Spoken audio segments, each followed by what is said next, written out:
Ladies and gentlemen, welcome to the very first Suds and Squared Circle Media Premium Live event, the 2025 Sudsy Awards Nominees Special.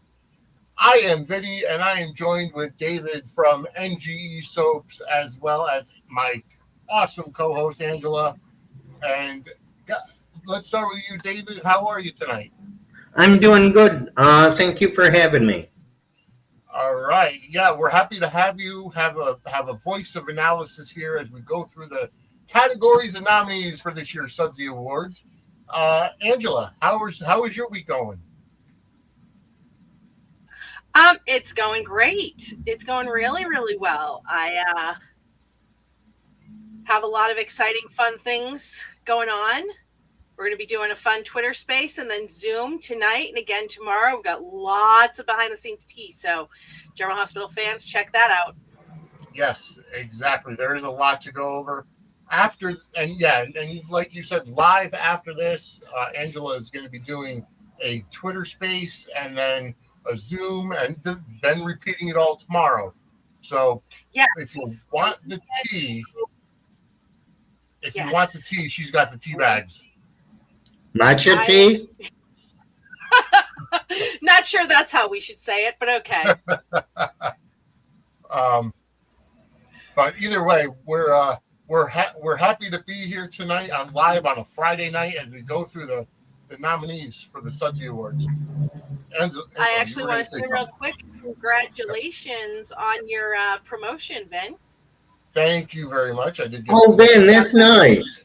Thank you very much. I did get a promotion in my day job, and so that I started that at the end of June. At the end of June. So either way, I'm looking forward to it, which means it may free up some more nights to podcast.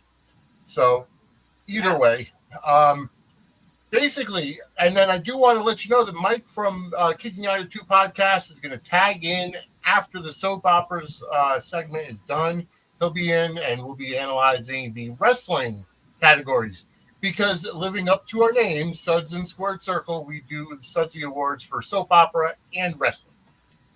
So that's what we're going to be doing for the next, I would say, hour or so. But might as well get started. Let's get to our first Sudsy category and the nominees. So here are the nominees for the soap opera Family of the Year.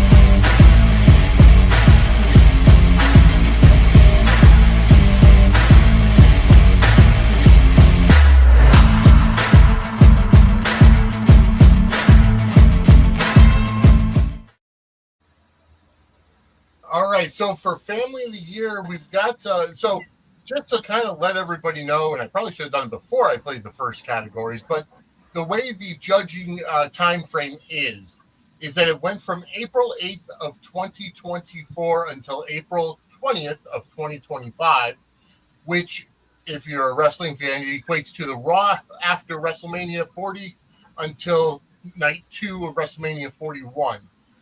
That's the judging period. And just to let everybody know, the Google form that's going to be used for voting opens officially on June 1st, and you'll have the entire month of June to vote. And so look for that link. It'll also be live at suds-media.com/Sudsy voting. I voted already, sent it in. Well, I deleted the votes because it wasn't officially open yet. Because I know both you and Chris trying to cheat. Already trying to cheat. Jeez. Well, you'll have to give it to me again. Yes. Just look for the link in all of our social medias. But anyways, so Family of the Year, we have obviously the Dupree family now being giving a run for the money to not only the Kyriakis family from Days of Our Lives. You got the Spencer family from Bold and the Beautiful, the Abbotts, and the Quartermains. So, out of those, what do you guys think? Who had the better year as far as the family? Well, I mean, the Duprees have had a lot of great stuff, but they've only been around for part of the year. months. So I don't know. I think the Quartermains, because they've had a lot. I have to go with Angela because after watching them all, I don't see much stress on any of the others. So I'm going with the Quartermains too. Kyriakis have had a lot, but not anywhere close to, the Quartermains have just been. Do you think that the newness factor of the Duprees will weigh some people over to vote for them? Possibly. But, yeah, we'll have to see. Yeah. And folks, remember that the night of the Sudsy Awards will be Friday night, August 1st at 8 p.m. live. The presenters may not be live, but we will be here live. All right. So then why don't we move on to the next soap category, and that's Character of the Year.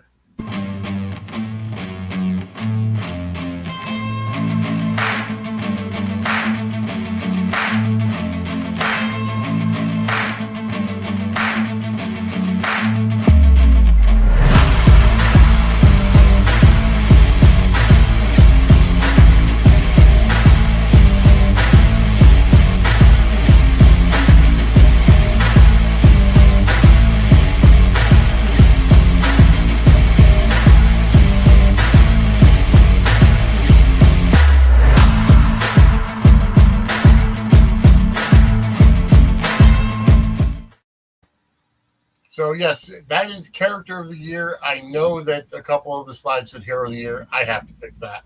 But, yes, that is Character of the Year. Again, we see Anita Dupree making the list of nominees. Again, that has been around. I do have to ask, I'm not a Y&R watcher. Tracy Abbott, she made the list in terms of nominees. And tell me a little bit more about Tracy Abbott. Go ahead, Angela. I love Tracy, but I'm not sure. She's a great character. She has been for many years. She is good and sweet and has had so much thrown at her. Honestly, her better nomination, a better character for her would be, that poor bastard of the year. Or of the century. This girl, talk about unlucky in love. Really, that bad? Oh, God. She's just attracted to anything that is a walking compilation of red flags. Even when he seems like a great guy, she was dating this great psychiatrist who was helping her sister with her multiple personalities. And then it turned out that he was actually his evil twin. And he had thrown the good guy out the window. She finally thought she found happiness, and evil twin. Who among us, right? But seriously, poor Tracy. Oh, evil twin. Okay, all right. So I feel bad for her in that, but we do have another Tracy that's nominated, and that is none other than Tracy Quartermain. And Jane Elliott has been killing it. Oh God! Well, Jane Elliott's been killing it since the 70s. Well, true. Yes. When has Jane Elliott not killed it? Honestly, for me, it's between John Black and Tracy. Although Dollar Bill Spencer, he's been quite the year too. But yeah, Tracy is just amazing. Tracy's been up front more than anyone else on there. And for Drake, that's some honor for a man who's passed away, whose character is still up front, even though he's gone. Yeah. So I see the point I'm giving John Black that, but Tracy's been active. Mm-hmm. Yeah. Tracy's been active. I mean, Dollar Bill is, I don't know. Sometimes they put Dollar Bill in the closet. Yeah. So to speak. And no one should ever put that baby in a corner, let me tell you. No. He is solid gold every time he's on screen. He really is. He is the walking epitome. He is, to me, no other man in the world epitomizes BDE. Anybody who doesn't know what Bill that Spencer. is, big dick energy than Dollar Bill Spencer and Don Diamond, his portrayal. Yeah. He is, I mean, the term was created for him. Wow. It was. Yeah. 40 years. Tiger is unparalleled. All right. Well, I mean, that looks like it's going to be a pretty tight race for character of the year. All right, let's move on to the nominees for the Sudsies for Soap Couple of the Year.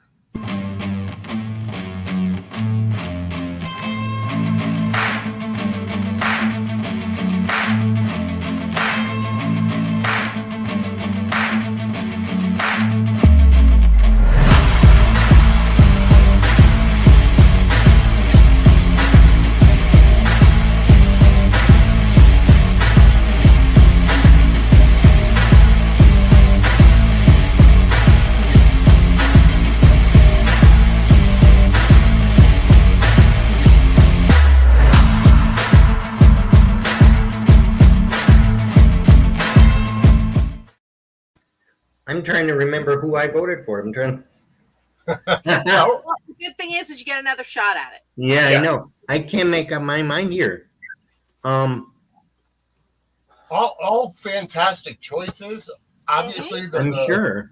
Obviously, the one that stands out the most is Christina and Blaze being the only same sex couple. And they, even though their union was short lived, it had a huge impact on the daytime world. Yes. It definitely made an impression. I mean, their fans are still clamoring to get them back. Yes. You know, and Christina being an entire human dumpster fire. Oh God, yes. So, yeah. And then, you know, John Black and Marlena, the super couple, if there ever was one, for days. I know a lot of people say Bone Hope, but I would go John and Marlena with the lasting power. Yeah, I would too. Bo and Hope were off a lot more, I think. And I mean, Bo and Hope are great and all, but I mean, John and Marlena, you know, they have the lasting. I mean, they are, you know, Bo and Hope is great. They really are. But we haven't seen them matriarch and patriarch like we've seen with John and Marlena. Right. You know, we haven't seen that span from them yet. And we still could, because, you know, Bo's coming back. He's, you know, going to be waking up. That, you know, Sleeping Beauty's coming back. But as far as this I mean, honestly, I mean, John and Marlena always, because whatever. But I mean, I have to go with my Jack Lee, because even though. I mean, it started with one Brennan, and now it's a new Brennan. Down to a new Brennan. Do you see? It's ironic though, because, you know, for me, Jack, as far, you know, for Carly, Jason's Mr. Right and Jack's Mr. Right now. But ooh, is he good right now? Yeah. No, you're absolutely right. So that is Soap Couple of the Year nominees for the Sudsy Awards. All right, we're going to move on. This one is a little. This one's a newer category. It's a debut or return of the year. So let's get to those nominees now.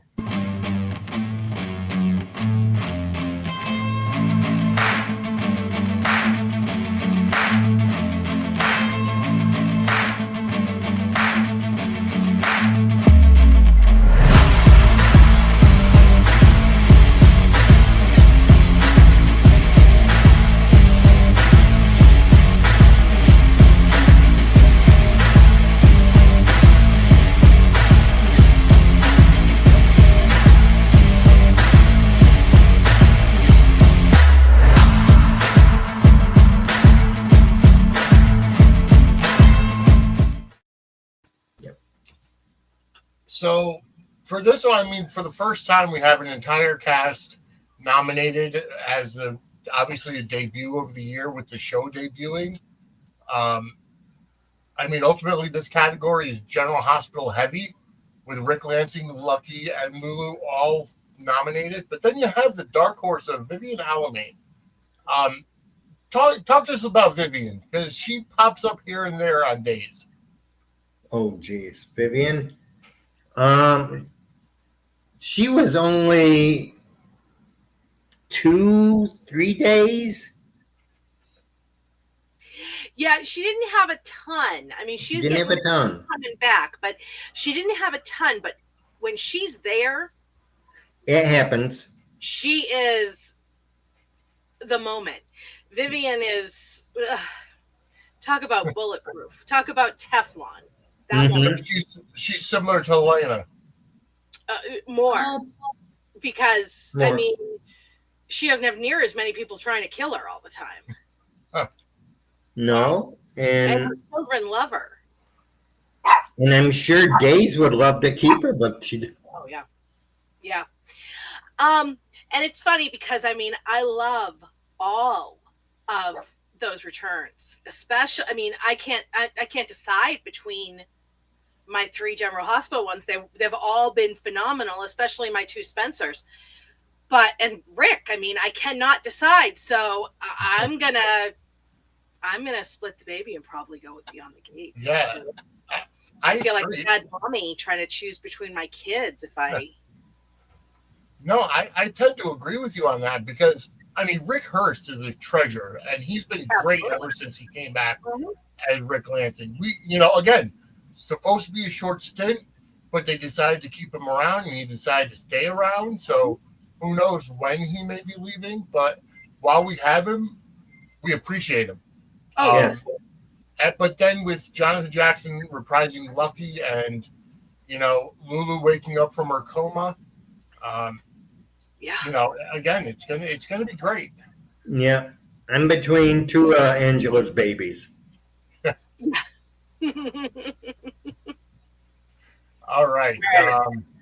Let's move on to feud of the year.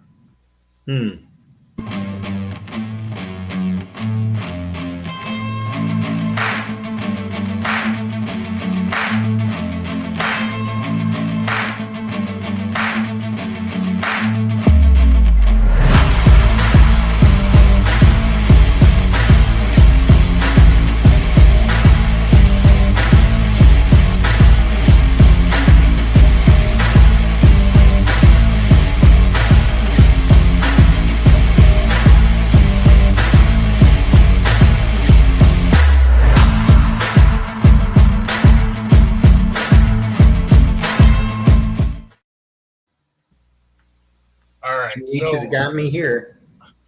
I mean, you have the classic Jack versus Victor from YNR. Has that really been that active, though? Yes, it is reignited. I mean, honestly, that's the fuel. That's the feud of 50 years. Yeah. As long as it's as long as they've been at each other's throats. Same with Brooke and Taylor. But it's Brooke and Taylor's Taylor may have a different face, but Brooke. Yeah.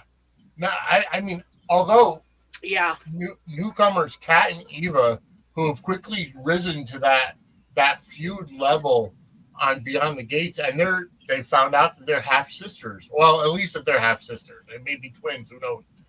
But that has started from the very first episode, basically the very first week. And they're good. I'm just not sure they've quite reached the levels of these others. I'm interested to see where they come in this category next year. I just don't think it's Kat and Ava's year this year. Talk to me about Xander and Philip. Brothers, half brothers who thought they were cousins. Oh, okay, yep. Yeah, because it turned out that Xander is Victor's son, correct? Yes. Just like Bo. And Philip's been raised as Victor's son. and has been Victor's son. And they both have some of the worst parts of their father in them, which makes them fun. Yeah. Yeah. And they're basically fighting over, their father's legacy. Okay. I gotcha. And, it's almost trying to see which of them can channel him the most, which isn't helping other parts of their lives, but that's what makes Soapy goodness, I guess. Oh, yeah. No, of course. And by the way, for the folks who are watching, feel free to join the chat. Whether you're watching on X or YouTube or LinkedIn or Facebook, go ahead and hit that like button, hit that subscribe button, and then turn on the notifications bell and react to the chat. Get into the chat. Let's see your comments. I do see, we do have Anya who's giving her commentary in as we go along. Always appreciate it, Anya. Hey, Anya. And, she says Drew and Tracy for this one. Yep. I think so too, because Me too. Jack and Victor and Brooke and Taylor, classic feuds. Yeah. But Drew and Tracy, it's brought new life into the Drew character, and I think it's truly made him a Quartermain. Oh yeah, her trying to de-Quartermain him. Yes. Has brought out his true Quartermain, and I love their nonsense. I really do. I do too, and especially with this latest twist of him framing Tracy for drugging, for the ketamine drug, right? And even and though Willow just standing by his side saying, "Oh, I love you. You can't do anything." It doesn't even think, I was holding a bottle of ketamine. No, he told me it was vitamins, so I believe that. Yeah. Oh, wow. Dim. All right, let's move on to the hero of the year for the soap opera category.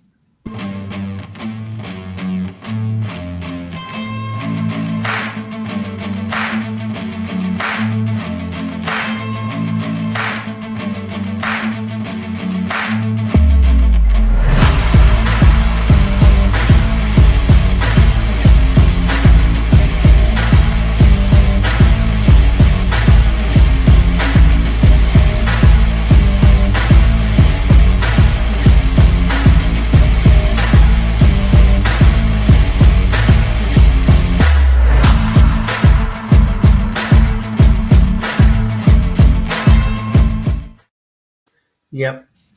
I chose Sam.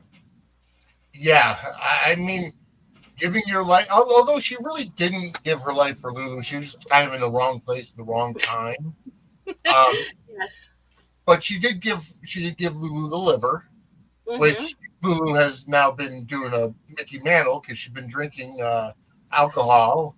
She's allowed to drink alcohol. She's had an occasional beer. She's not downing, No, you're right. or anything. She's okay. How about Billy? Because Young and the Restless, you don't think too much about heroes. They're more corporate people. How about Billy Abbott from Y&R? Well, are they going by Billy because it was Billy and Nick. Chelsea? Billy and Nick well, that wasn't last year. That was before. But him and Nick saved Sharon and Phyllis and Sharon. Yeah. Oh, okay. So joint effort, but it's okay. Billy, neither of them had a chance of it anyway, so it's okay. 6-1, half dozen to the other with both of them. For me, it's going to go down between Lee, who is the hero nobody expects, but she just keeps. Now it's our power. And then now, the last time I watched Bold, she was more of an overbearing mother type. She is, but she's the overbearing mother that's going to save you from your psychotic birth mother keeping you in a coma after she nearly killed you, or from your husband's unknown daughter from his fling with his adopted aunt who has you locked in a cage. Wow. I'm just saying, she's, she's the hero you don't know. It walks among us. That was our power. And then But, Jada, you know, Jason Morgan. yeah.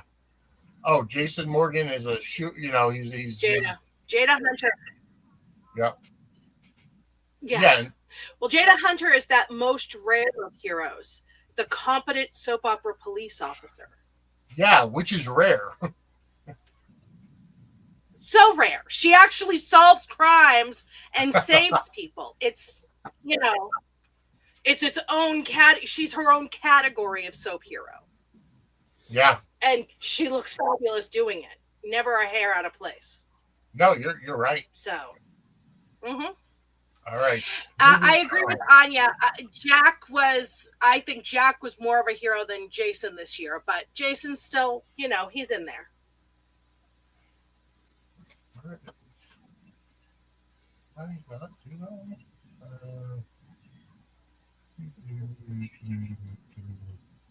Oh, that's right. Where'd it go? I know I did another one for, you know what, maybe. I know let's see. I apologize, folks. I'm having some technical difficulties here. All right. Friday night. What are you going to do? All right. So we're going to move on to one that was called Plot Twist of the Year last year, but now it's actually Secret Reveal of the Year. So here are the nominees for the Sudsy category of soap plot Secret Reveal of the Year.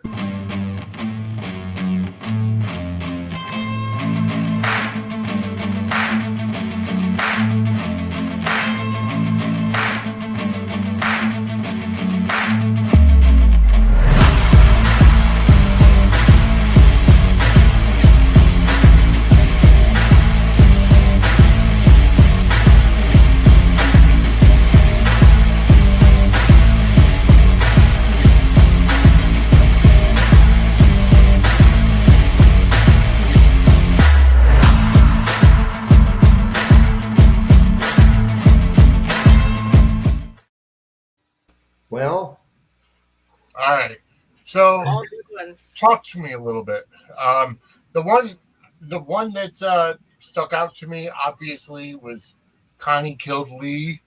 As a matter of fact, the portrayer of Connie, Julie Dove, will be a presenter at this year's Sudsy Awards. So look for that in August. That was definitely the funniest and creepiest secret. Her with that cardboard cutout of Lee is just phenomenally funny. So it was quintessential Days of Our Lives. It really was. The biggest question is, did Remington Hoffman get royalties for a cardboard cutout of him? I hope so, because that cardboard cutout did some work. Let me tell you, it did some work. Yeah, so that was a great story, and definitely never saw that one coming. And then the cardboard the cardboard cutout was just the way. And Julie Dove. Mm-hmm. Can we just take a minute to talk about how phenomenal she was in that story? She embraced it. Yeah, she took it to work. Oh, yeah. You brought her crazy. Yes. He was all in, talking to that cardboard cutout like it was, she was all in, and I love her for that. Oh, I do too. Absolutely love her. Fantastic. Tying Melinda Trask up. Mm-hmm. And then Jada. Yep. And then Jada did her thing. Yeah, so that was a really fun one. We talked about the Martin. Yep. Yeah. Drew and Willow and Drew's affair getting caught on the nanny cam and that might have been at the Christmas party. Mm-hmm. At the Christmas party was just phenomenal. Yeah.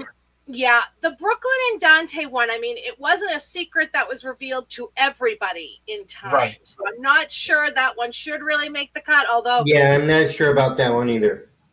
just on a technical, that might have to go for next year, but Right. it was still it had been a great unfolding story, and it's going to be one of the best umbrella stories of the year for Agreed. General Hospital overall when all the dust is settled.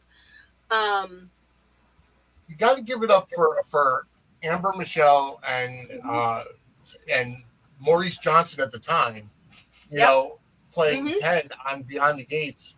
Yes. And, the fact that when it came out, that the audience found out that Ava was Ted's daughter from Leslie. Just a fantastic way of doing it. Yes. At the party, and she tried to get it to stop, and then Leslie just shot it all to hell. Yep. And I think there are going to be some more secrets to come out of this one as well. Oh, yeah. I agree. This ain't over. Nope. It's never over. That's all right. So here's a new category for this year's Sudsy Awards for the soap category list. Recast of the year. This is a new one.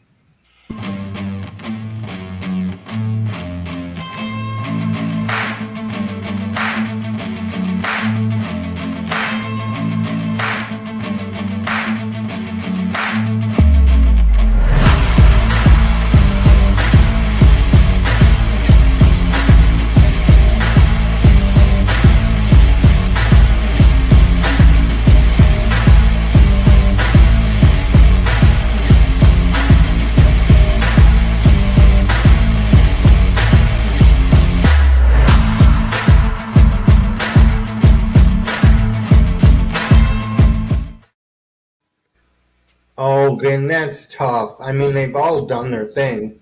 Oh, so good. You know who needs to win this category? Mark Teschner. Mark Mark Teschner Teschner needs to win this category. Yeah. I mean, no, I agree. Again, another General Hospital heavy category. Yeah. But, again, you look at them. Talk to me about Crew Morrow, though, as Will Spencer. I'm definitely not familiar with him. Well, his dad is Joshua Morrow, plays Nick on Young and the Restless. He's, basically yeah. Soap Nepo baby, which I'm all for. I'm all over, Soap Nepo babies. He looks exactly like his father. I mean, Young and the Restless really missed the boat. Yeah. I mean, he's his father. Just chipped right off that old block. He's good as Will. The thing is that he was like an aged up Will. Okay. Yeah. It was like a kid. So, there wasn't like a Lulu to compare it to, like Lulu or Lucas as much, I don't think. Would you agree with me there, David? Yeah. I mean, he's doing great in the role and he's fitting in, which is very, very, very hard to do on this show. Yes. It is incredibly hard to be a basically new character on Bold and the Beautiful. And he is hitting. All right. So there's that. And then, Sherry Jimenez coming in as Gabby. I loved her the minute I saw her. Oh, my God. Better than the original, in my opinion. Really? Okay. Mm-hmm. I do. Yeah, I think she's a next step up. Yeah, she is. She's a better actress. She's a better actress? Yeah, I think so. I think she's a better actress than the former. I do. And I think that she just brings less camp to the role, which sometimes that makes sense. Is a little bit less camp. All right, that makes total sense. Yeah, there's more heart to her Gabby, I think. And then, of course, we talked about Alexis Havens, Van Hansis, Chris McKenna, all fantastic choices, and Mark Teschner did a great job by casting them. I mean, I look at Alexis Havens as Lulu, and I think that's probably the closest we got to Julie Berman's Lulu. Absolutely, and I love we've had in a while. Julie was a pain in the ass too. So Right. Well, she's a Spencer. Yeah. Emmy Ryland was great. She, she was very, but she was Soccer mom. Soccer mom Lulu, which Lulu should not be.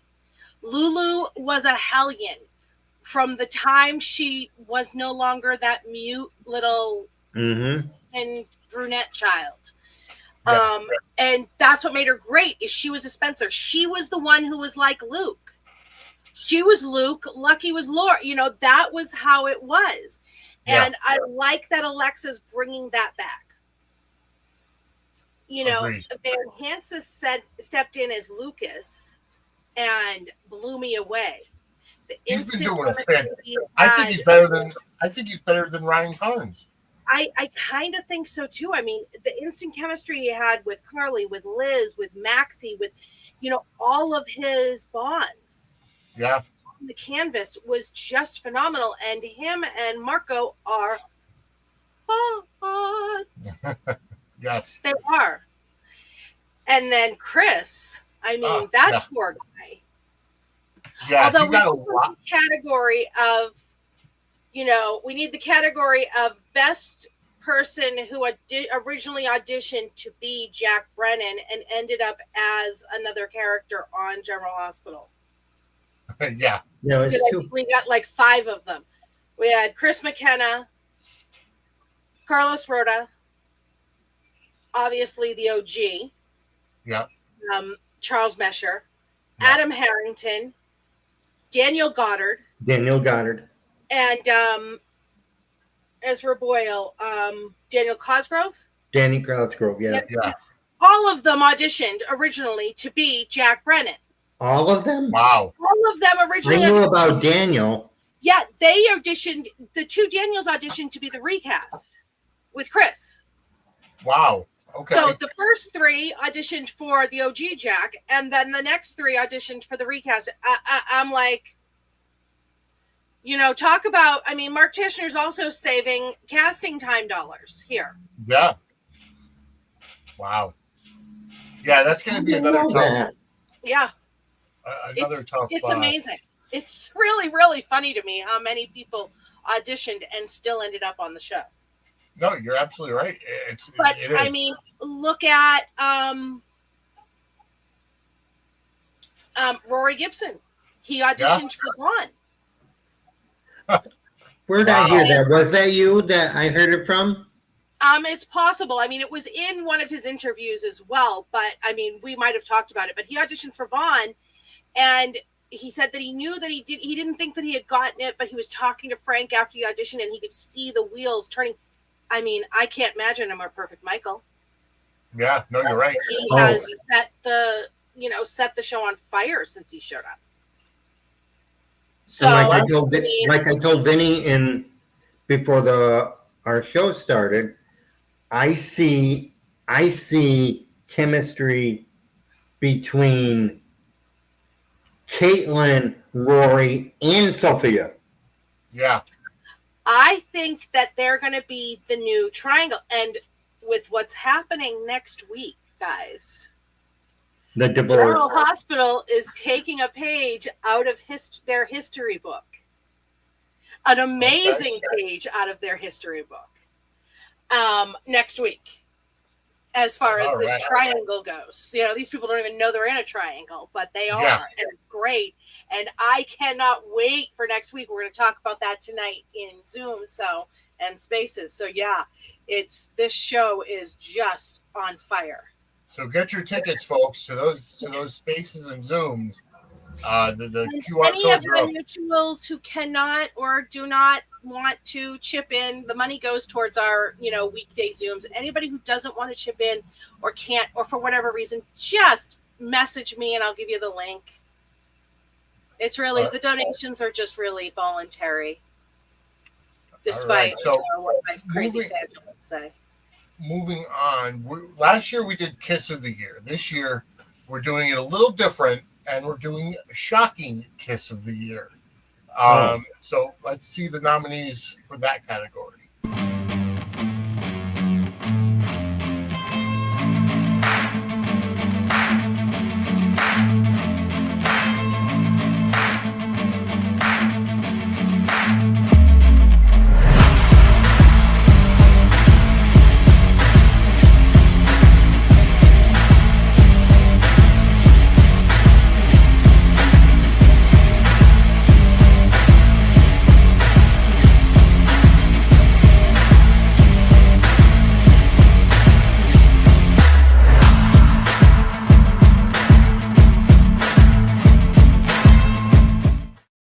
Well, what shocked me, I'm doing Bill and Luna. Yeah. That shocked the hell out of me. And this is the first time, although not necessarily a real kiss per se, but Chelsea with Craig and Allison in their reveal that Chelsea was going to go home with the couple.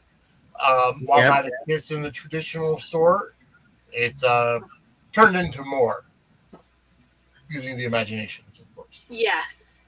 I mean, I loved the Germany kiss. I just have mixed feelings about that for different reasons.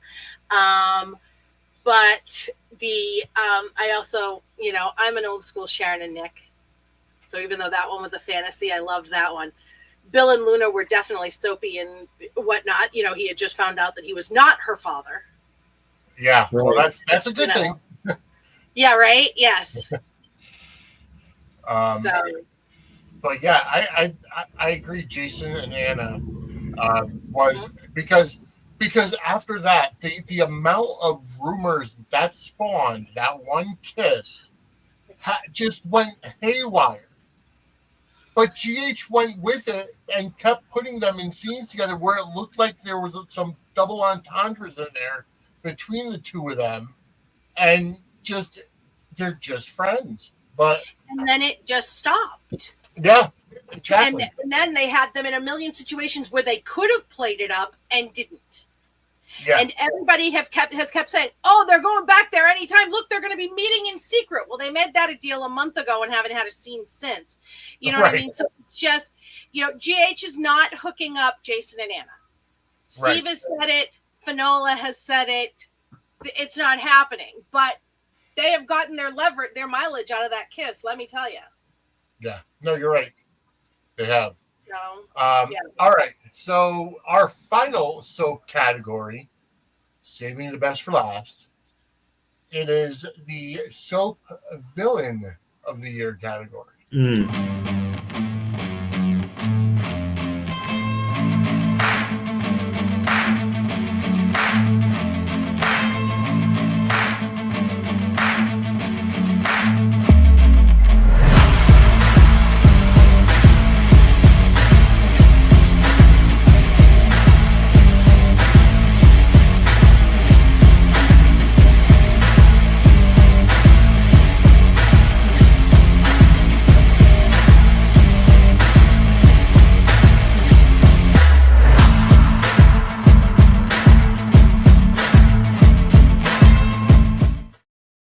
Oh, I can't make up my mind.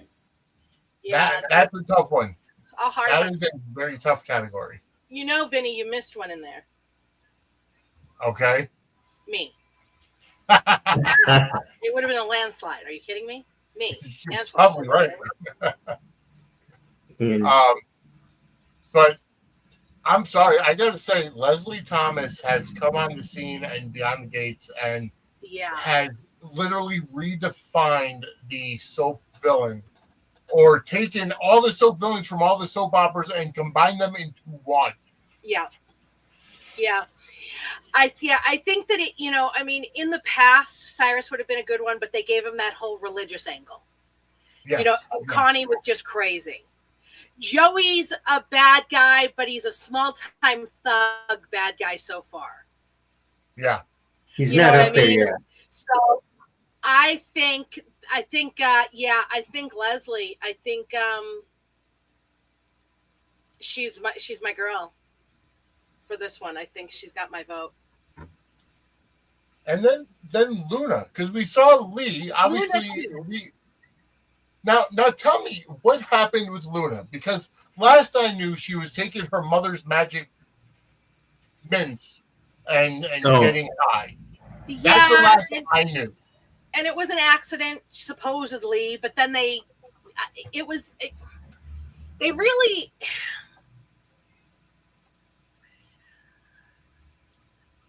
Well, the paternity was a shocker. What? The paternity. The paternity was I always expected that it was going to be Finn. Yeah. And then they did that Bill thing and then went back to the Finn thing. And I don't know if this was always their plan. It could have this been the story plan. has seemed to have been kind of disjointed for me. Mm-hmm. And they've made her bad, and then they've tried to make her sympathetic, and then she's bad, and it's just, I mean, I know that she was raised without a father, and then she finds out that it's her cousin, but it didn't seem like really enough to make her as bad as she is. To me. Gotcha. But, okay. All right. So those are the soap opera Sudsy categories for the 2025 Sudsy Awards. Coming up live on Friday night, August 1st, 8 p.m. Eastern, right here on many of the same networks that you're watching on. So overall, we've got some great nominees. And by the way, folks, the voting opens on Sunday, June 1st. I will post the link, obviously, on our social media, whether it's X or Facebook or LinkedIn, et cetera, et cetera, et cetera. Or you can go to suds-media.com/Sudsy voting. The voting will be open until June 30th. So you'll have the entire month of June to vote for the Sudsy Awards. And then the actual award show will be August 1st. So you've got a month to vote starting in just a couple of days. And all of these category videos will be going up on our YouTube page as well after the live nominee special is done tonight. But we're only halfway through. I'm waiting for Michael from the Kicking Out of Two podcast. He should be coming in at any point. And David, Angela, give me some final thoughts on the categories of this year's Sudsy Awards for the soaps. Oh, wow. Well, very good choices. Very difficult to choose here and there. Whoever put them out there, they're very good. I mean, I had nothing to do with putting them out there. Whoever your team is, they had good taste to put them out there. So, congrats to the Suds in the Squared Circle team. Thank you. Vinny did great with that. I think that what excites me most about how difficult all these choices are is it really shows you soaps are back, baby. Yeah. They're back. And how good our soaps are doing. I think. Of course. Yeah, I agree. Soap opera.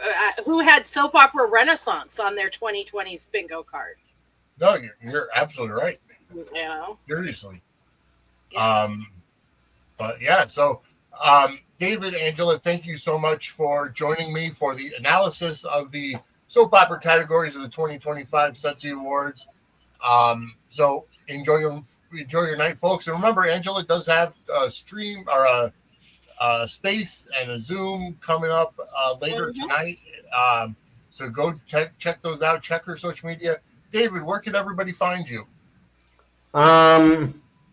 You mean social media wise? Yeah. You can find Take Two Radio Crew and Site Advocate on X. Just David at Blue Sky.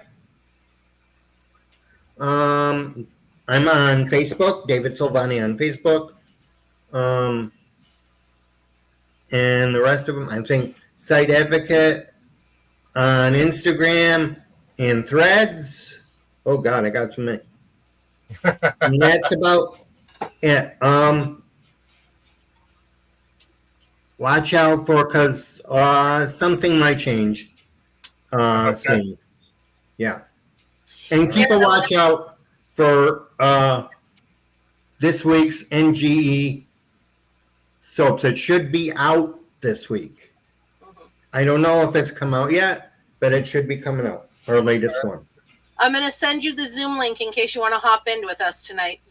We're going to be doing that. What time are you starting? What? What time are you starting? I'm doing this. I'm going to start the space in about 15 minutes or so because I got to take the dogs for a walk, and then we're going to do the Zoom at around 10ish. So. All right, send it to me. All right. All right. Angela, where can everybody find you? I will see you on Monday. I'll see Yes. you around tonight. We're going to have a good time, and I'll see you guys later. All right. Sounds good. Thank you so much. All right. Have a great night. Have a good night. All right. So thank you, David and Angela, for coming in to join on the analysis part for the category nominees for the soap opera category. And I'm just currently waiting for Mike from Kicking Out at 2 podcast to be joining us momentarily to provide analysis for the wrestling categories. But I hope everybody's enjoying the show so far. Go ahead and hit that like button, subscribe, get notified. And before we get to the wrestling, if you are a wrestling fan and you're a WWE fan, we're a WWE Shop affiliate. So if you want to get some awesome merch from WWE, check this out. Ladies and gentlemen, Suds Media is an official affiliate of the WWE Shop. Whether you want merchandise from the original Tribal Chief, Roman Reigns, or the Hall of Famers, the New World Order, or from WrestleMania itself, scan the QR code on the screen or go to suds-media.com/wrestling merch, and it gives us a commission to help our show. All right, folks. Thank you so much. Got 191 people currently watching. Thank you for tuning in. Go ahead. Like I said, go ahead and hit that like button, subscribe, get notified. And you'll be notified anytime we have any wrestling or soap opera content being posted to the page. Also, you can check out Angela writing for parade.com as well as pettyprattle.com. And I will be starting to write more for pettyprattle.com as well. And Chad, I like what you said there. Soap villain, many wigs, Leslie. If she was on Days of Our Lives, each of those wigs would have its own personality attached to it. So, but either way, I'm really looking forward to it. And we're going to be getting into the wrestling nominees momentarily. But just to let everybody know again, it's Friday, August 1st, 8 p.m. Eastern live right here. Like I said, Julie Dove has officially given me the okay and has stated that she will go ahead and be a presenter of the Sudsy Awards this year. All right, so Michael from Kicking Out at 2 is here. We're going to welcome him on now. Michael, how are you? Welcome. Hey, Vinny, how you doing? I'm doing great. Thank you for coming on. And no problem. Thanks for the invite. We're going to be watching some wrestling category Sudsy Award nominees. Okay. And Michael, you're going to be a presenter this year. Mm-hmm. So talk to us before we get started with the actual nominees. Talk to us a little bit about Kicking Out at 2 podcast. So the Kicking Out at 2 podcast is a podcast that came up kind of out of necessity with me and a friend of mine, Tori. We have been friends for 20 years, been a long time. Wow. Putting up with my crap, I tell you that. She is a wonderful person, and kind of what started the whole thing is we were watching The Great Khali versus Undertaker. And when Khali chopped him and beat him in his first match, mm-hmm. she went off on like a 30-minute rant. And after that, we calmed down, we drank a little. It's like, you know what? We should put that on tape or something, because that was way before podcasting was a thing. Yeah. And so just kind of one day, weird thought. I looked up how to do OBS and everything and figured out how to do all that and got it all ready. And then I just called her up and went like, hey, you want to do a podcast with me? And already had everything ready to go. I just needed her to say yes. Because without her, I couldn't do it. It's very much, we have the joke of I'm the brain, she's the talent. So any chance I have an opportunity to be with someone more talented than I am, I'm all for it. But we are a safe space, any creed, any sexuality, anything, mm-hmm. any fan too, because that's a big thing. Is wrestling community is very toxic in itself. Of I like this, and that means we hate each other. No, you can like everything. Yeah. All right. Well, then let's get started with our first wrestling category for the Sudsy Awards, Faction of the Year. Let's take a look.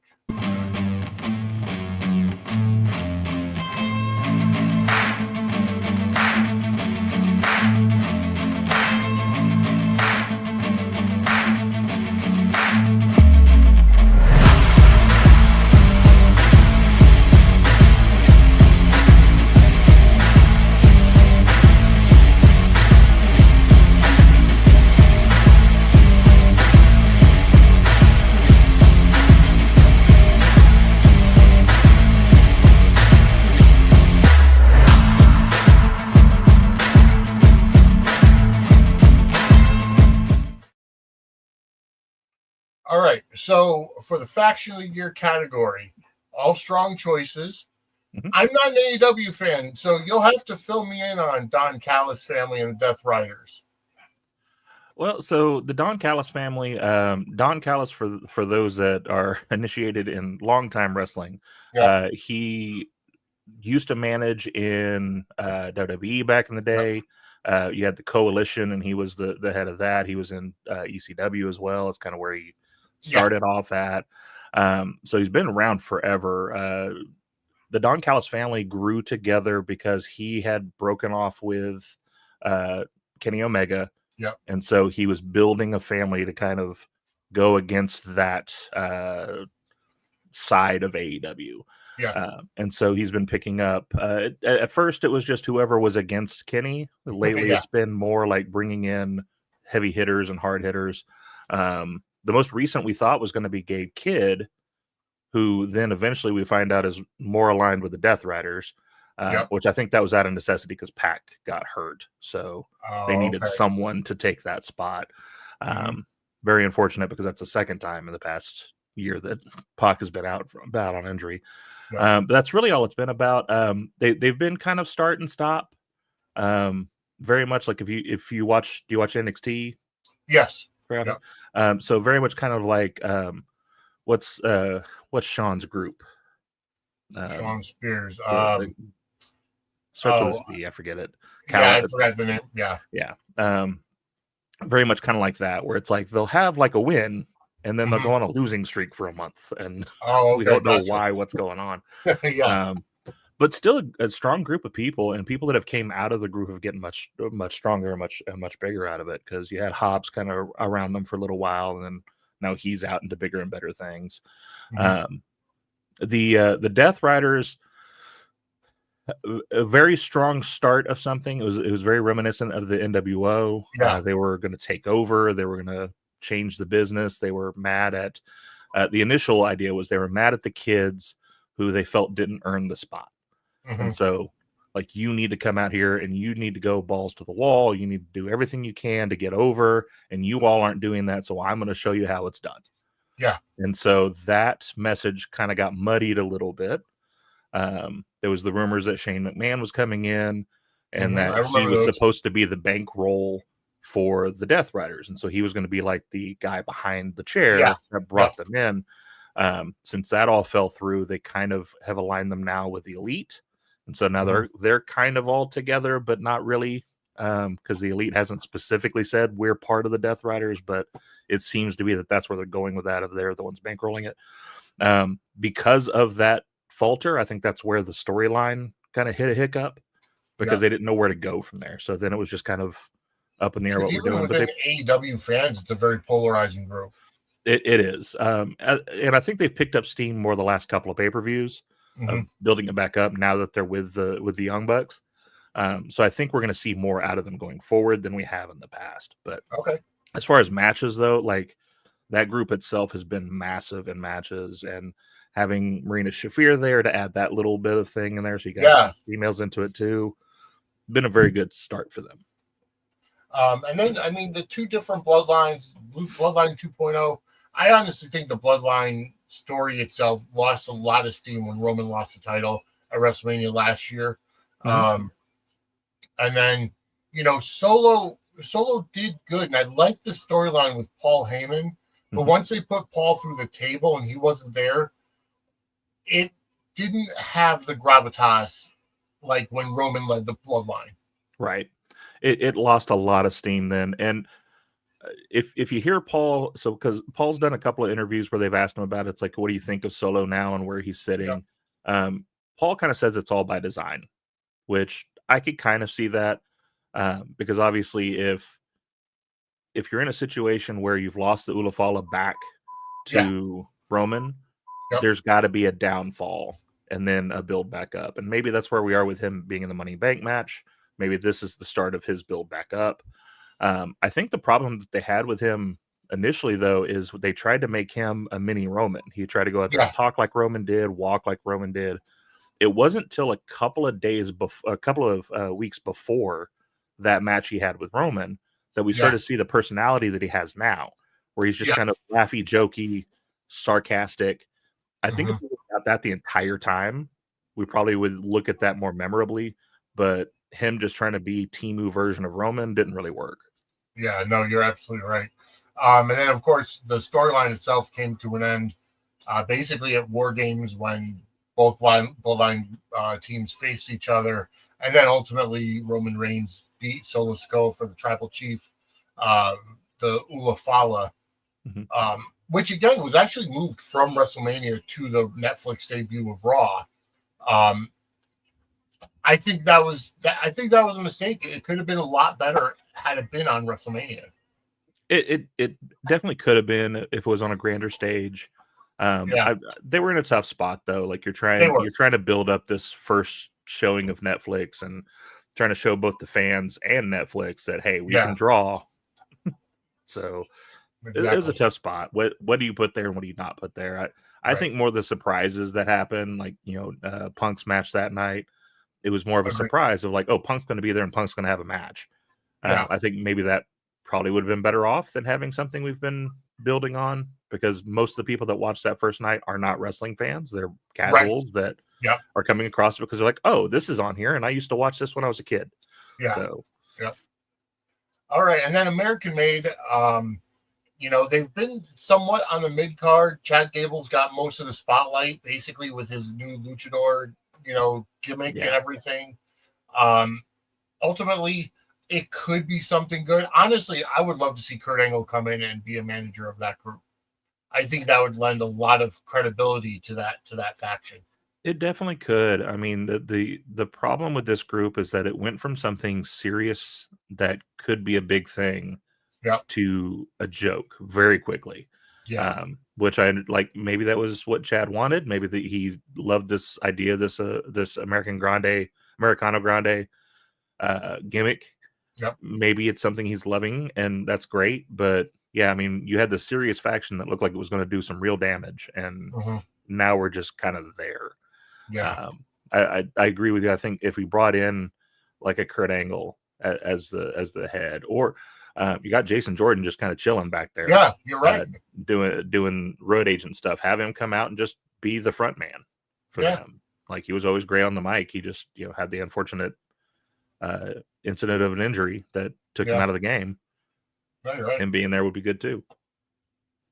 All right, let's move on to the next Sudsy category in the wrestling section. Babyface of the year. Let's check it out.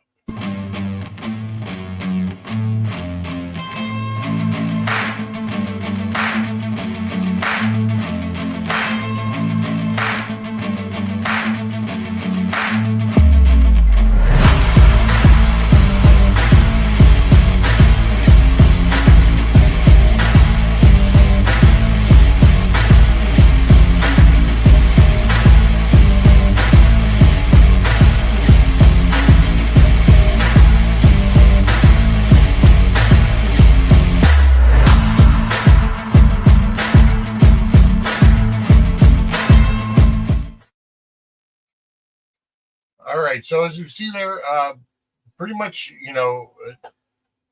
a who's who of the wrestling genre right now. Cody Rhodes carried the WWE as the champion. It's debatable whether he was, the top echelon of the company. But LA Knight, from the very beginning of the year, ever since he caught on, has been just gaining steam. And now being in Money in the Bank, obviously that's past the judgment period, but Talk to me about Swerve Strickland. Is he like? I thought he was a heel. So he was, but Swerve had that moment that a lot of heels do, where you have done so much stuff, but then you do something that just satiates you with the fans, that you organically turn. Steve Austin, right? Steve Austin moment. And it was very much a double turn, because you had that deal with him and Hangman Page, and it's like Hangman was the good guy, and he was supposed to be the heir apparent to AEW, and the guy that they went behind to push all the way through. And then he burnt down Swerve Strickland's childhood home, and from there it just took off, and people loved Swerve. Swerve has come out so far on his own from the time he was with WWE, because he was one of those ones in the initial release. And he was just kind of the fifth man in a faction at the time. And where he is now is so tremendous.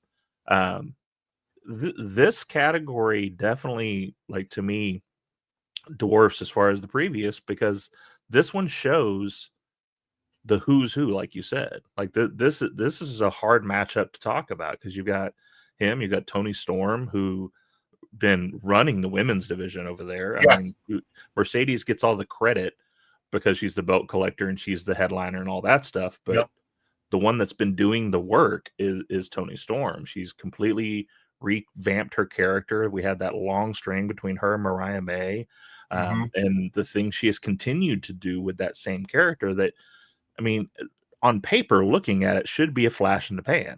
That should be a Stardust. That should be, that should be a Eugene. It's, oh, this is funny. Okay, this is something we can have a little fun with. No, she's ran that division with it.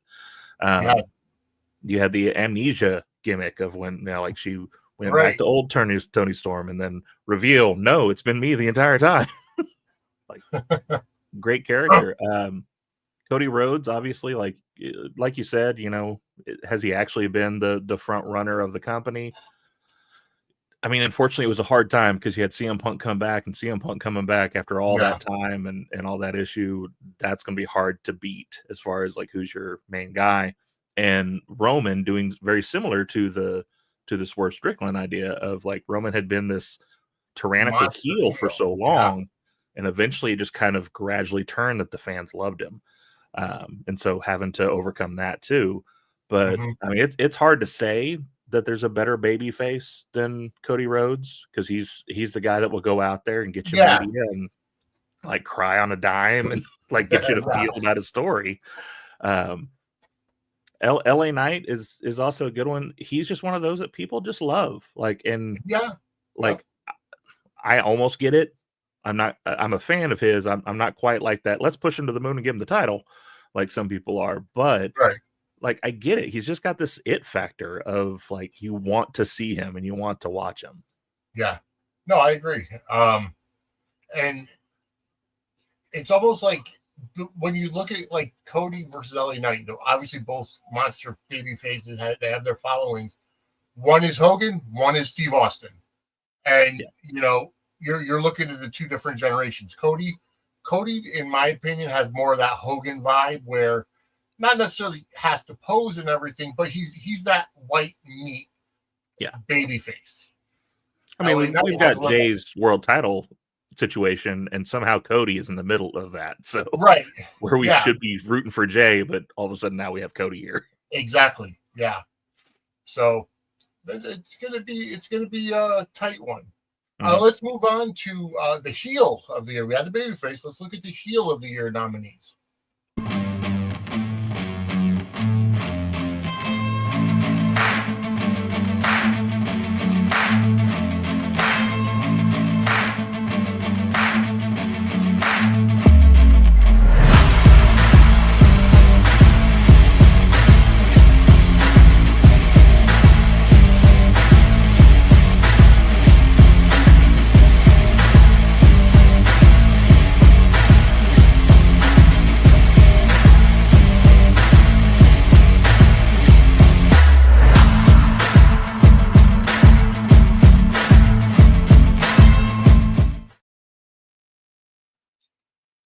right. So again, pretty much spread out across the board. We've got Drew McIntyre, in my opinion, has been doing the best work of his career over the past year or more. Yeah. Just fantastic heel. He absolutely is. And I think it's a thing where he's finally got it, right? Yeah. Because he's got the social media stuff going that's hilarious. He's taking selfies during the match. Like, he's finally understanding that, like, I can't just be this brooding, mean Scotsman. There has to be an entertainment factor to it. And he's finally captured that. So whenever he gets back from whatever nagging injury he's being sent home for right now, like, I think he comes back stronger and better than ever, and we'll see a hell of a run from him. Yeah, I agree. MJF, the perennial heel, although it seems like he's kind of lost a little bit of steam over the last little bit. Yeah, the thing about a good heel is you have to have a good foil, and there's not a lot of, like, we just blew some smoke about Swerve, but Swerve's got his own things that he's dealing with and all that. I think the best we had was when we had him and Adam Cole for a little bit. We had him and Adam Page for a minute. Yep. And then after that, just kind of rolled off, and now we've stuck him. I think this is going to end up somewhere good, but they've stuck him with Hurt Syndicate, and something's going to happen out of that. I don't know what yet, because I don't know if you turn Hurt Syndicate or if you turn him again. But he's definitely one of those that someday, when the time is right, he will be the biggest babyface in the business. Oh, completely agree. Completely agree. And one of the best things about MJF is he sticks to kayfabe. He sticks to his character on social media, in person. You don't see that anymore. No, I love the stuff he does, and I'm sure, like, it irritates people and probably pisses some people off, but, like, seeing him, like, hold one of his action figures in his hand, sign it, and then toss it, like, across the room, not even to the person, just like, all right, there you go, get stepping. Like, you probably just ruined that box, but, like, it's still funny because it's like, that's your character. Like, you couldn't give a crap about what's going on here. And what a resurgence for AJ Francis. Oh, yeah. Similar to Swerve, and AJ was brought back after being released originally to the WWE and then released again. And he's killing it in TNA. Yeah, AJ, I've loved AJ since seeing him on that Treasure show that they had for a little while. Yep. He was so personable. He was so entertaining. He just had charisma, and just, I don't know what it was about Hit Row that I don't know what they didn't get, but like, they kept trying to pigeon-toe them into certain things, and it's like, no, just let them go out there and do their thing. They are the New Age Outlaws. Let them just go do the thing. And then if you need to pull them back when they get back, then say, okay, that was a little too far, pull it back some. But if you would just let him and Adonis and Swerve at the time, like, if you would have just let them go out there and be them, I think it would have went over like gangbusters, like it's doing now. Because AJ on the mic, in the ring, and him taking something that people were so down on him about the whole thing, like he couldn't fly because he made one mistake trying to do a plancha. Like, he took that and ran with it and made it his own. He's like, all right, well, screw it. I'm going to show you each week that I can do those things, and shows them off and gets cocky about it. And then so people boo him, and like, he's been doing phenomenal work. Yeah. We talked about Jon Moxley, we talked about the Death Riders, but do you think that Moxley's biggest enemy is himself? Like, because I see a lot of, and obviously I'm not somebody who religiously watches AEW. I see the clips online. That's about the extent that I know. But I still feel like he still has more of a deathmatch indie mindset on national television. Like, it's similar to Vince Russo writing in WWE compared to WCW, where Vince McMahon was the filter. I think it was the same thing for Moxley. McMahon was the filter to kind of hold those urges at bay. And now that Tony Khan gives him carte blanche, he's his own worst enemy. But Vinny, you are A1 certified on that take. I love the comparison to Russo because it's a perfect A and B. What we've seen with people that have left AEW and went to WWE is we have seen people that needed structure. Right. We have seen people like Brian Pillman Jr. He was left to his own devices and he didn't know what to do with it. Yep. And so you're putting him out here each week and you're like, all right, well, this week you're a varsity blonde. Put on this varsity jacket, go out there and do that thing. Do whatever you want to aside from that. He goes out there and he doesn't know how to connect. He doesn't know how to use that character because he's got to build it on his own. He doesn't quite have that. He's still too new in the business. Unfortunately, that talent and that mindset is not something that's genetically transmitted. So, like, just because Brian Pillman was so good at coming up with those ideas and everything does not mean his kid's going to be. He needed the structure. Exactly. Ethan Page, he needed the machine. While he is a great character, he has a great mind, he needed the machine behind him to push him and show him what to do. There are people that have went to AEW, like Swerve we were talking about, who was the exact opposite. He needed the reins taken off of him. He needed someone to let him just think on his own. So to bring all that back around to your point, I think Mox is one of those. Like he needs that structure, and he hates the structure. I get it. I've read his book. I get that he hates that structure, but he needs those boundaries. Yeah. Do I need to take a nail 6 inches into my back in order to entertain fans? No, you don't need to do that. But he wanted to, and so he did. And I remember more him spraying people with ketchup and mustard with a hot dog cart as Dean Ambrose.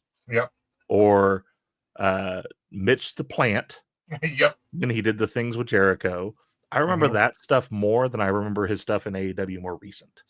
And that's just because it was more entertaining. And some people love the blood and guts, and that's them. There's nothing against them. I'm a big proponent of wrestling as a buffet. I don't particularly like that side of the buffet, so I don't go there that often.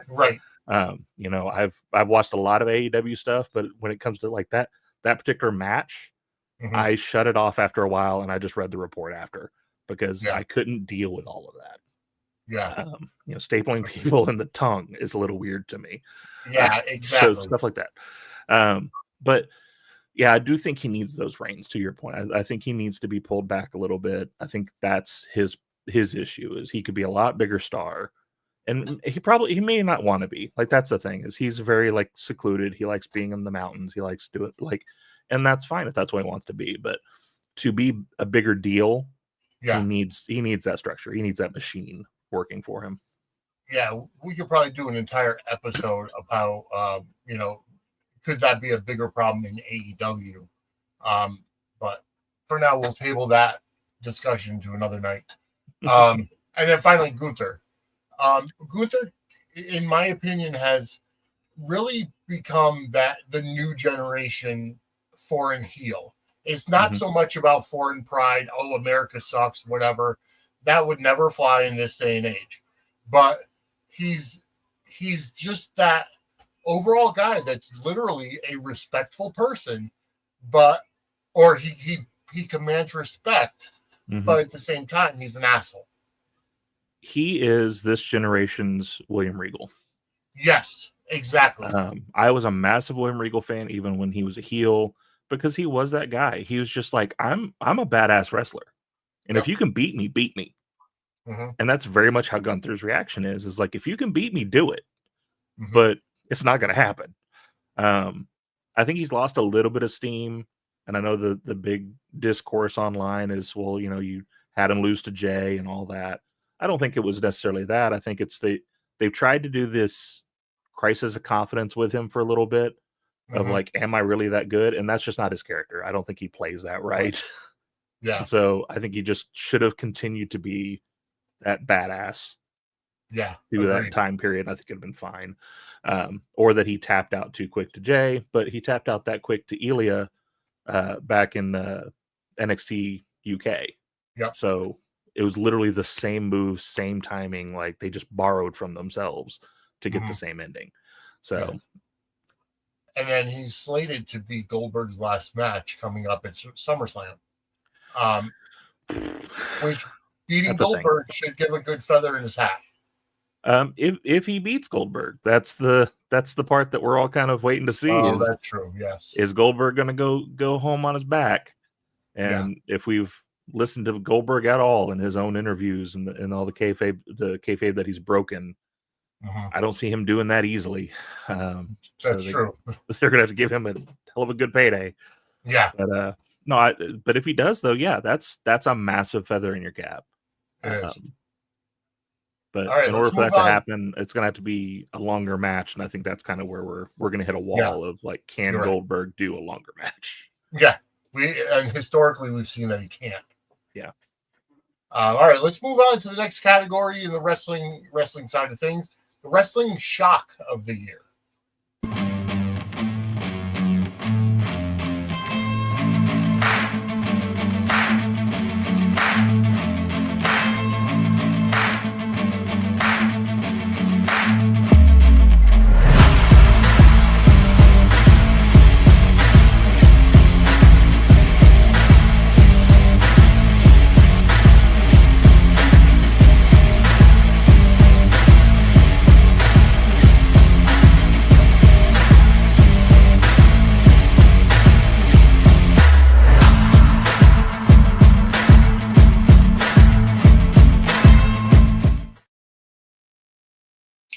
So 5 really good shocks, as far as wrestling goes. Absolutely. The one that I think probably falls flattest because of how the story is played out is John Cena selling his soul to The Rock. It was a shock at the time. Yeah. But the follow through just hasn't been there. Yeah. I can certainly see that opinion. To me, the Jey Uso one falls a little flat, and that's just because, at least in my circle, we were all pushing for that. We all wanted him to win that. So him winning, I was surprised, but it was something that I was pushing for anyway. So it just kind of hit me less as a pop. It is hard to say that John Cena turning isn't one of the biggest surprises ever. I will say on a heart pick, though, to me, the New Day. That because we've heard them in interview after interview after interview, and not kayfabe interview, real interviews of them just being like talking, saying we are never going to break up. We're not going to be that kind of faction. We're going to stay together. We're brothers. It'll never happen. And then it happened. Right. And the devastating way it happened, telling him, you could have been out here with us, but you decided to stay on your desk job and not come out here and just stand with your brothers. And on our podcast, we are very much a New Day's not wrong, because like the way Woods and Kofi spin it is the heel with a point. Yes. And so that also being part of it, of they're telling things that are very accurate. They're hurtful, but they're accurate. Yeah. Made it even kind of a stronger, like, oh my God, this is really happening. And I really think that turn made it so that New Day is the most interesting they've been in a long time. They, in my opinion, the pancakes, the bootios, all that kind of stuff got a little stale, and they needed as Bruce Pritchard would say, a fresh pint of Coke, so to speak. Well, I've heard those bootios were stale anyway, but that's a whole other conversation. No, I agree with you. I mean, it took a little bit to get those wheels turning, and I think a lot of that maybe had to do with they were really trying to see if Big E could go. Yeah. Because I think that's what they were waiting for, is can Big E get in the ring and do something about this? Because shortly after that, when the wheels kind of started spinning, they stopped talking about Big E so much. Yes. And just kind of went on to other things. And since then, we haven't heard them really bring up Big E's name. Yeah, you're right. So I think that was kind of the slow start to it. But now that they're going like full bore with it, like they are one of the most interesting things. And they're so smart in the way they handle their character. Like one of my favorite things lately is they were on commentary after WrestleMania, and they talked about, the fact that, Kofi was holding the ankle of one of the War Raiders to hold the pin down, and Woods just looks at him and goes, "Cole, you did the same thing for McAfee." Yeah. Like, don't call me out for that. You did the same thing. Exactly. Yeah. It, wonderful group. Yeah. And then, I mean, we've seen the BCC turning on Brian Danielson. That could, I don't know, that really wasn't that big of a shock, knowing that Brian Danielson's full-time run was coming to an end. I think the surprise of that more was the gruesome way it happened. Yeah. Because you had the plastic bag, like you almost had like, you know, a Goodfellas type of ending to that. And that was one surprise. It's like, okay, we could see them turning on him, but good Lord, they murdered a man on live TV. Exactly. Yeah. Similar to what Terry Funk did to Ric Flair. Yeah, very much so. Yeah. And then Joe Hendry accepting Randy Orton's challenge at WrestleMania. Something we never thought we would see. TNA champion at WrestleMania against Randy Orton. No, I mean, I have seen the videos of people that were watching it live, and they, you know, just, what if this happens? Like saying it just because that's how crazy of a thought it was. Of like, what if we say his name live on WrestleMania, and then it happens? There could not be anybody who called that. No. That's one of those like one of the things I say on the show is a 2% botch. Yeah, like that's the fact that someone might have accidentally tripped on that being an option is insane.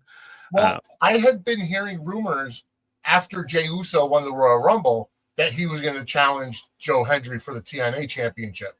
Yeah. So that is what I thought could have been a way for Joe Hendry to be at WrestleMania. But then they had him go after Gunther, and then I thought that option was out the window. Kevin Owens gets hurt, can't compete. The overwhelming majority of people thought it was going to be Nick Aldis. Yeah. Now it seems like we're getting Nick Aldis and Randy Orton at SummerSlam. But and he's happen at some point. He can't keep paying that fine. And you know what? I have to give kudos to Randy Orton, because it was Randy Orton's idea to have Joe Hendry be his opponent. Yeah, and he made him shine like that. He did. That was a big discourse, I know, on Twitter, a lot of you know, the people saying, well, they bared the TNA champion. No. If you have any thought of that, watch Joe Hendry's interview on Chris Van Vliet. Like he says it himself. He was like, I was standing at WrestleMania. I did my whole entrance. I did the crowd applause gimmick in there. Like I got some moves in on Randy. Like the fact that what got him was the spectacle of being at Mania, because that's what happened. He did his little shtick, took his eye off the ball for a second, got RKO'd. There's nothing wrong with that. Like, no. You know, it was a perfect way to put him in there and have it end without it hurting anybody. Exactly. All right, let's move on next to the wrestling match of the year. This is going to have some really good options from what I hear. Okay.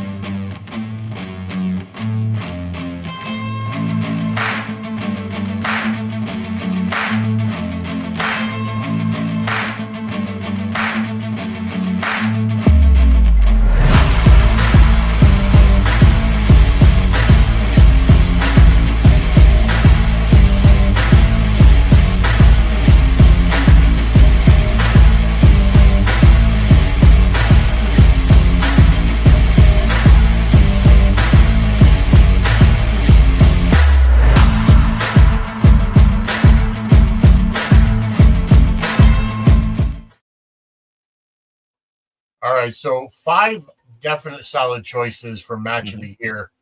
I have to say, I'm not a huge fan of the women's triple threat match at Mania, and the reason why I pointed out on our post Mania show, I thought it looked at times a little too choreographed. You know, with the Os guys, you know, flying off the ropes, and you can see in plain sight Rhea and Bianca like setting themselves up and getting into position and stuff. That's personally for me. I know it was a great match, but I see where you're coming from on that. It's why, like, when you see these like greatest matches, you don't see a lot of multi-person matches in them, because you have those tropes where it's like, okay, both these people have to be in this spot at the same time for this person to do their move, or we've got to find a way to get this person out so it's kind of a one-on-one for a little while, because you can't have 3 people really fighting. Exactly. So for optics, we got to get this person out. And so there's always those tropes that you look at, and as a wrestling fan watching for a long time, we see those more than other people do. So it's easier to pick that apart and go, well, if you look at it, like both of them are staring right at Io as she's trying to jump off the top rope. Yep. We see they're preparing for it. Where, newer people, I believe Lady Alpha, which is a person that's on our podcast on the run-in a lot as well, she loved it, and she's just a recent wrestling fan, and it's kind of that recency bias of like she doesn't see that stuff like we do, right? So I definitely see where that's coming from. On the contrary, we have the triple threat with Roman, Seth, and Punk, but that has so many moving parts as it is, and the story for it. You have the whole Paul Heyman thing in the middle of it. There's always the question of who else is going to come out. Is there going to be more schmozzing? And the whole story of it, because everybody in there hates each other for one reason or another. So it's a whole different conversation. I think a sleeper on this though is the Ospreay MJF. Because it's one of those, like, we don't really know MJF to be that in-ring technician, that guy who's really great in the ring, but he went with Ospreay, and that's hard to do. It is. So him having that, Ilya and Ricochet, I mean, that's just a great match in itself, just because both of them are so good at what they do. You're right. That's a hard category. I'm forgetting the 5th one. What was the 5th one? Punk and Drew in Hell in a Cell. Oh, that one was just a symphony of brilliance. The build up to it, the imagery that we already had of like Punk being laid out in the back, and you have Drew just kind of standing over him. The only thing that got me about that whole storyline is that eventually it became about a bracelet. Yeah, exactly. It was a bit much for me. But the violence in that match, though, like, and we talked about a little bit with the Moxley stuff, like, it was controlled violence. Correct. And so we got all these spots and everything, but it wasn't like a overly grotesque blood. It's not like, it was just violence for violence. Yeah, there were no staple guns, there were no syringes, there were no So that was a very good one too. That's a hard category. That's going to be a hard one, absolutely. All right, let's move on to the Wrestling Rising Star of the Year.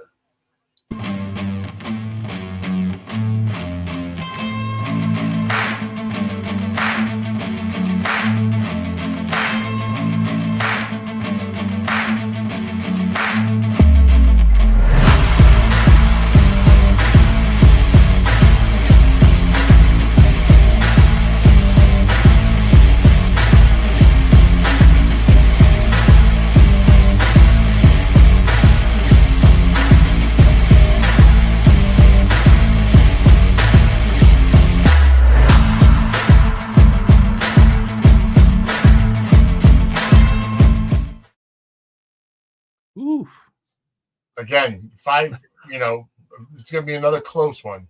Yeah, it's a very tough category. I mean, you just to kind of start out, like, the one to me that kind of runs away with it, and I don't want to sway anybody's thought on that, but Mariah May, just because she was new in the business in AEW. And so she rose to prominence just like a rocket ship.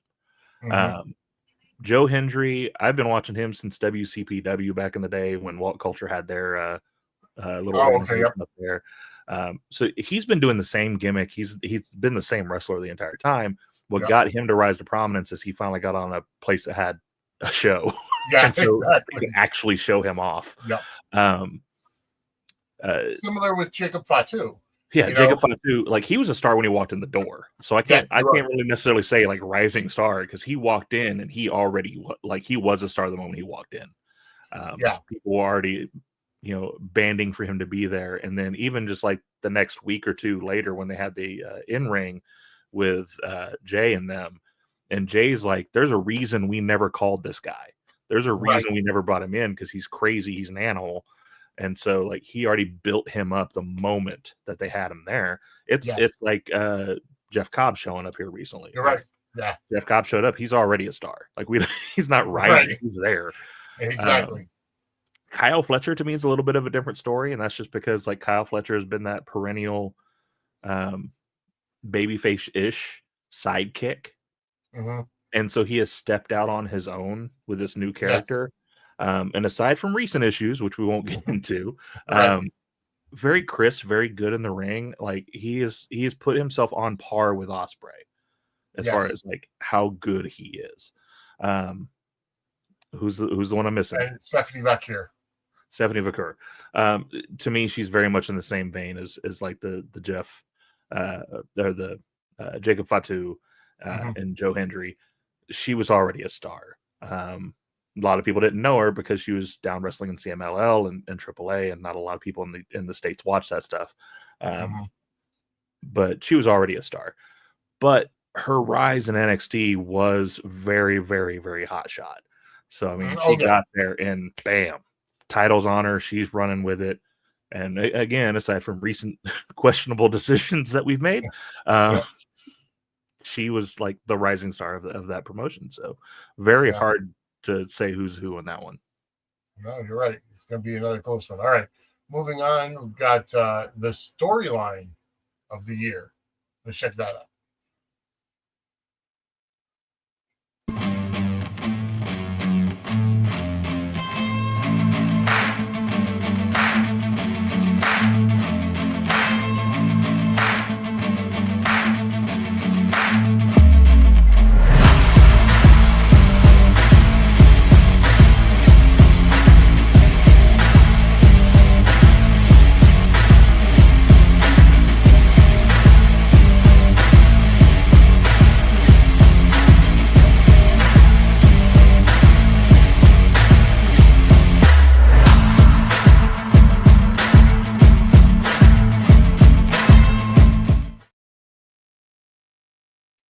So similar to, we were talking about rising stars, Mariah May, and Toni Storm really brought Mariah May to prominence. Oh yeah, absolutely. Her storyline with her and with Mina, like that whole thing was a masterpiece and brought her a character in the almost chameleon like way that Mariah May has went from doting fan to Toni Storm cosplay to then being the foil to Toni Storm, and wherever she's going to go now, because now that she's not on AEW anymore, Lord knows where she's going to end up. But yeah, those two put a spotlight on the women's division that was massively needed at the time. Because the biggest star we had was Monet, and I don't mean to like crap on her because I do love Mercedes, but people were getting tired of that story because it was just every time Monet goes out, she gets a belt, she comes back and she says the same thing and then does the same thing again and again. And so this needed that. I do want to point out too, though, like we see two sides of the fence all the time, and it kind of goes back to the thing I was saying as far as like wrestling is a buffet, and like you need to just like what you like and not crap on the fact that other people like other things. One of the biggest complaints that I always hear about AEW is their storytelling. 2 out of your 5 there, best stories I have seen in a long time. Because then you go to the flip side of that and you see the Hangman Page and the Swerve thing, and first of all, you start with Swerve being a heel, Hangman being a face. They just don't like each other. Swerve's done all these horrible things to everybody. And so then they go through this thing. Swerve did a home invasion on Adam Page. Right. Was there with his baby. Like, like that's crazy. And then, we flip it just months later and you got Swerve having his childhood house bought for him by his manager and his friend. And then that same night is burnt down by Hangman Page. Having them have this massive grudge match in a cage where we bring up the syringes that you brought up earlier. Like they so much blood and craziness in it. There was that whole spot with Hangman drinking the blood, and that had a whole discourse in its own. But then to even close that, like, well, I don't want to say close it out because I don't think that story is done. I think we still got more meat on that bone somewhere. But to almost close it out, to have them have this face to face because of the whole Owen tournament situation, And, Hangman's going in on him, going like, you did these horrible things. You did the home invasion. You were there with my baby. And Swerve just looks at him and goes, I know I don't deserve the adulation I'm getting. I know I shouldn't be getting this forgiveness. I know I did those horrible things. And that just stops everyone in their tracks of like, oh, okay. So you've got two good guys now that are like, we did some horrible crap to each other. Yeah. My bad. There still could be more stuff to that, but the Bloodline storyline, I mean, that capped off perfect as far as like we went full circle with it. Right. We had them all start together. They were all heels. Everyone starts leaving the tribal chief because of how he's handling everybody. Mm-hmm. He finally needs the help, and then his family comes back to help him and pull him out of that. And then we start this whole new thing with people on the same level of him rather than being his underlings. You've got Jay, who's won the Royal Rumble, and so he is bound to be a world champion. You've got Jimmy, who's at that time I think he was flirting with the U.S. Championship. You got Sammy, who's Sammy, like he's always you plug him in anywhere and he's a star. Exactly. And then bringing in Punk to kind of round it out, like that was a perfect way to swerve that all around to now we're capping this part of that story. We're finally in the ninth inning, to use Paul Heyman's famous like, we're not even in the third yet. We finally got to the end of the game. It was a great way to round that out. Remind me of the others. Dominic Mysterio, Liv Morgan, Rhea Ripley, Love Triangle. That was a great story. I think it just fizzled out. And I mean, Dominic Mysterio has been doing just fantastic work, and which is why even as a heel, he got like a standing ovation for winning the IC championship at Mania. I think the child of that storyline is people need to stop thinking about how long it ran on, because unfortunately Liv got hurt and then Rhea got hurt. Like there's a reason that stuttered for a little while. But the birth child of that is how great these three came out in the end.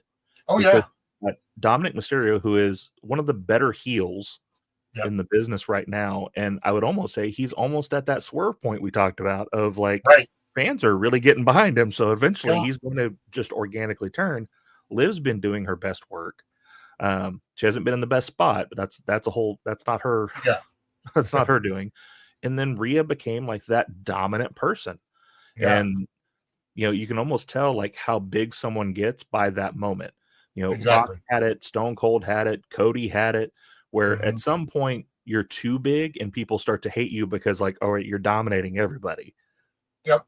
Then we just turn to a different story. So then, she got that big. And then what I feel one of the best stories that's been done, just the way it's been done. Kevin Owens is right. And and just the way that he turned and they used the fan cams.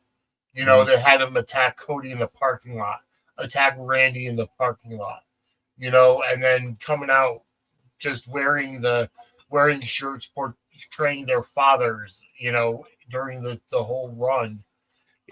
Because everything he was saying was true. So we said a little bit about that, like heel that has a point. Like he was the original. He's the originator of that. Of like he just points out what is actually going on and how hypocritical it is. Of like they're doing all these things that I'm also doing, but you boo me for it. But I'm just doing what he did. Like it's so great. And like with the Cody situation, he brought up the nepotism. Cody literally had a job because Dusty was backstage. Like that's why Cody started in WWE. And so bringing that up and going like, look, he's not here because he was good. He was here because his daddy was here. And the same thing happened with Dustin. Like Dustin started in WWE all those years ago with that storyline with $1 Million Man because Dusty brought him in. Like it's hard to deny that. It's hard to fight that. All right, let's move on to tag team of the year for wrestling.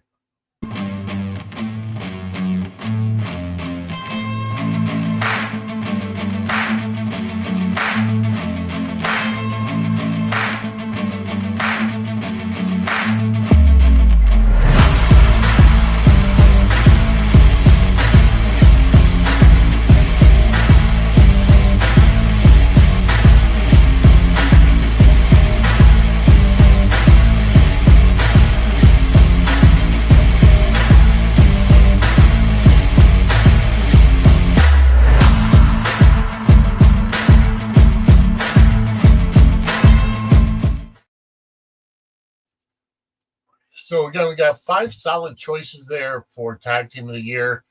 Of course, Bianca Belair and Jade Cargill are no longer together, but you know that was more along the lines of trying to get to the Naomi and Jade feud, and you know eventually we'll circle back to Bianca and Jade as a feud.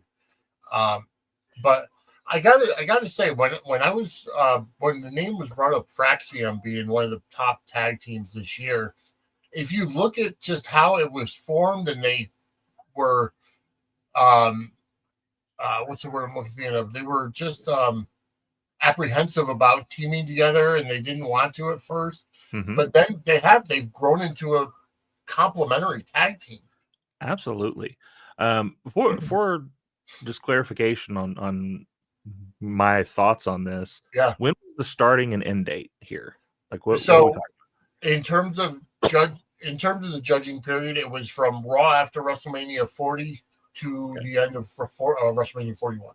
Okay, so WrestleMania, essentially. Yeah, basically. Okay. Well, I wanted to clarify that because, like, I love FTR. I do. Yeah. I think they're doing better work now than they were doing that year. But they're a great tag team. They just didn't have a lot of meat on the bone that year, but they're an amazing tag team. So I just want to make sure I throw that out there for them because I'm not going to talk a lot about them in this. Since It we was talked tough last year. to find a tag team for AEW that's really been consistent, because I mean even the Hurt Syndicate, which has been as consistent as possible, they really started towards pretty much the end of the judging period. Yeah. Well, and you know, it was kind of, I would assume it was kind of hard for WWE too. Like the tag team division has not been a prominent thing in either company until kind of here recently, and now we're starting to build it back up. You know, I think we've already waxed and waned enough on Woods and Kofi and how good they're doing, because that was kind of the start of that turn, and then where we ended up with this last WrestleMania, capping it off with them getting the title back and all that. It's hard to deny that story. Jade and Bianca, that's one of those just kind of happy accidents, like the fact that they worked so well together and looked so good together. Like it was a weird dichotomy that I don't think anybody really thought would catch on, but they ended up being a very solid team together. For Axiom, I agree with you. That's the one that to me that I look at and go, I never would have thought watching their first tag match to where they're at now, going like, this is going to be the tag team that I'd root for. And in our end of year for last year awards, Fraxium was our number one because it's hard to deny that they did this perfect story. The only thing that happened was the will they won't they, which they did with A-Town Down Under too. Like they had a mirrored story of like someone's going to turn on each other. I hate teasing that so much in a storyline, but to me that was the only thing that kind of faltered that. But I think, to me personally, I think they're the out runners of that entire thing. Yeah, no, I completely agree with you. And then the Motor City Machine Guns coming into the WWE and in their second week in the company winning the tag titles. Obviously, that was more to get the titles off the bloodline. You know, I think that was part of it. I also think it was so they could write that on their bucket list. I think that because like I think you can kind of see where they are now. They're not high on the card. I think they're there more to help the tag team division. Of course. Yeah. Not actually participate necessarily, but more like help that division round itself out. Because the division itself has gotten better since they've gotten there.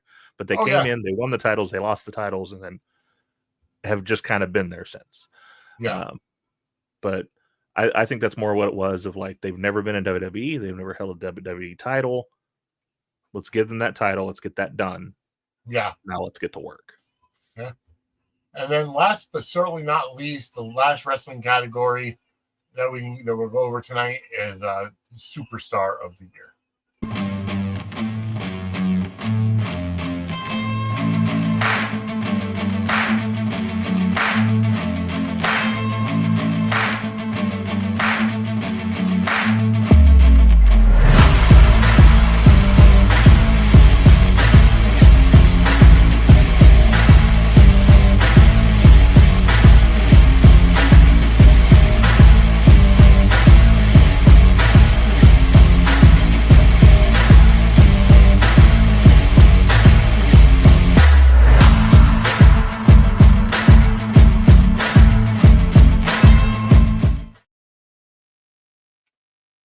All right. So again, 5 solid choices. Of course, all of them are, I think, with the exception of Will Ospreay, are part of the best heel or best babyface of the year.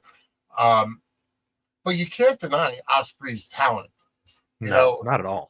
In the ring, he was literally the best free agent. And I know he gets a lot of slack online because he just wants to work the one day and he complains about having to fly from London and all that.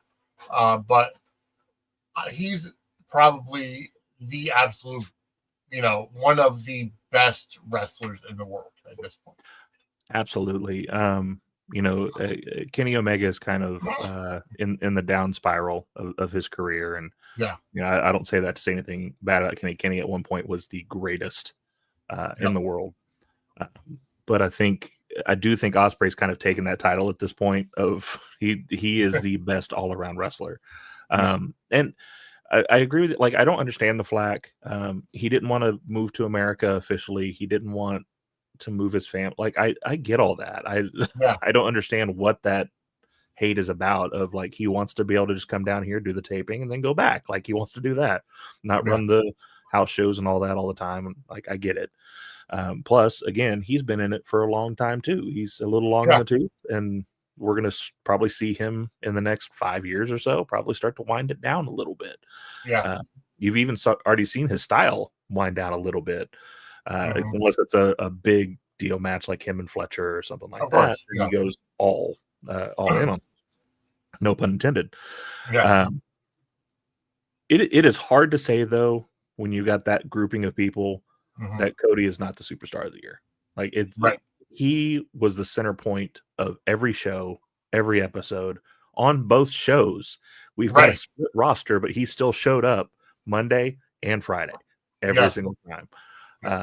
So it's hard to say that. But then again, at that time, talking about that time frame, it's hard to say that about Swerve too, because Swerve was the champion, and he made sure you knew it every time he came out there of how important he was.